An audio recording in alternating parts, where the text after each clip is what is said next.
Oh hi everyone welcome to Geethu ఫై అందరూ బాగున్నారా? అండ్ ఈరోజు మంచి రెసిపీతో వచ్చానండి. అదేంటో కాదు, కాకరకాయ పులుసు. నా ఫేవరెట్ అనమాట కాకరకాయ పులుసు. వేడివేడి అన్నంలో తింటే సూపర్గా ఉంటుందన్నమాట. ఎలా చేయాలి ఏంటిదో నా స్టైల్లో చూపించబోతున్నాను ఈ వీడియోలో. అండ్ చూసేయండి. మనకు కావాల్సిన ఇంగ్రీడియంట్స్ వచ్చేసి కాకరకాయ, నిమ్మకాయ సైజ్ అంత చింతపండు, ఆనియన్స్, 4 మిరపకాయలు అనమాట స్లైట్ కట్ చేసి 4 మిరపకాయలు. మనం వాటర్లో కాకరకాయని చిన్న కట్ చేసుకోవాలండి. మనం వాటర్లోనే బాయిల్ చేయాలి 3-4 మినిట్స్ అనమాట. అప్పుడే చేదు అంతా పోతుంది అనమాట, మనకు వాటర్కి పట్టేస్తుంది. మనం పసుపుతో 4-5 మినిట్స్ బాయిల్ చేసుకుందాము. కాకరకాయలని ఇట్లా బాయిల్ చేసుకోవాలన్నమాట. అంతలోపు మనం పోపు పెట్టుకుందాం.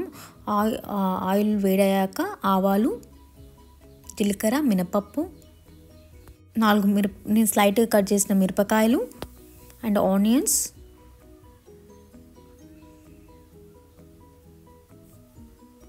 ఫ్రై చేసుకోవాలన్నమాట. చిటికెడు పసుపు, అలాగే అల్లం పేస్ట్.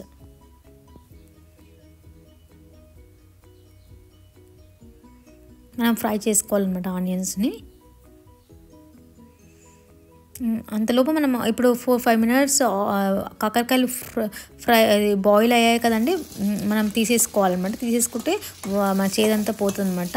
ఇప్పుడు ఆనియన్స్తో ఫ్రై అయ్యాయి కాబట్టి కాకరకాయలు కూడా వేసుకొని ఫ్రై చేసుకోవాలన్నమాట.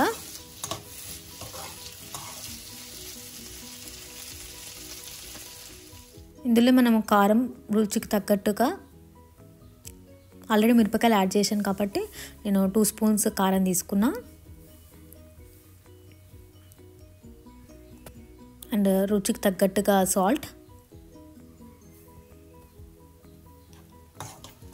మనం కాకరకాయలు, కారము, ఉప్పు అంతా పట్టేటట్టు మనం ఒక 2-3 సెకండ్స్ ఇలా కలుపుకొని మూత పెట్టుకోవాలి. తర్వాత చింతపండు, నిమ్మకాయ అంత సైజ్ చింతపండు నానబెట్టుకున్నాం కదండి, దాన్ని రసం చేసుకొని ఇందులో యాడ్ చేయాలన్నమాట. యాడ్ చేశాక మనము 1 గ్లాస్ వాటర్ పోసుకోవాలన్నమాట. పోసుకొని 15 మినిట్స్ అలానే మూత పెట్టి ఉంచాలండి. 15-20 మినిట్స్. అప్పుడే మనకు దగ్గర అవుతుందన్నమాట, గ్రేవీలాగా అవుతుంది పులుసు అంతా. 15-20 మినిట్స్ తర్వాత చూసుకున్నాను అనమాట. చూసుకుంటే మంచిగా గ్రేవీలాగా అయింది. తర్వాత శనగపిండి ఉంటుంది కదండి, దాన్ని వాటర్లో మనము మిక్స్ చేసుకొని ఇందులో వేయాలన్నమాట. కొందరు నువ్వుల పొడి కూడా వేస్తారు. నేను శనగపిండి ప్రిఫర్ చేస్తాను అనమాట. చాలా బాగుంటుంది, ఇలా ట్రై చేయండి. ఇలా చూడండి, ఇట్లా థిక్గా వస్తుంది కదండి. ఒక 2-3 సెకండ్స్ మూత పెట్టుకొని నీట్గా అవుతుంది అనమాట, చిక్కగా అవుతుంది. ఈ కన్సిస్టెంట్ చూసారా అండి, కన్సిస్టెంట్ రావాలన్నమాట. వచ్చాక వేడి అన్నంలో చూడు ఈ విధంగా ఉండాలన్నమాట, చిక్కగా. ఇలా తింటుంటే అదిరిపోయిందండి. కారం, ఉప్పు, పులుపు అంతా తగ్గట్టుగా ఉంది, సూపర్గా ఉంది. మీరు కూడా ట్రై చేయండి. ట్రై చేసి నాకు ఎలా వచ్చాదో కూడా కమెంట్ బాక్స్లో ఫీడ్బ్యాక్ చెప్పండి. అండ్ నా వీడియో నచ్చితే లైక్, షేర్, ప్లీజ్ సబ్స్క్రైబ్ చేయండి. సబ్స్క్రైబ్ చేస్తే నా ఛానల్లో అప్డేట్స్ మీకు వెంటనే వస్తాయి. Keep smiling until then next video. Bye.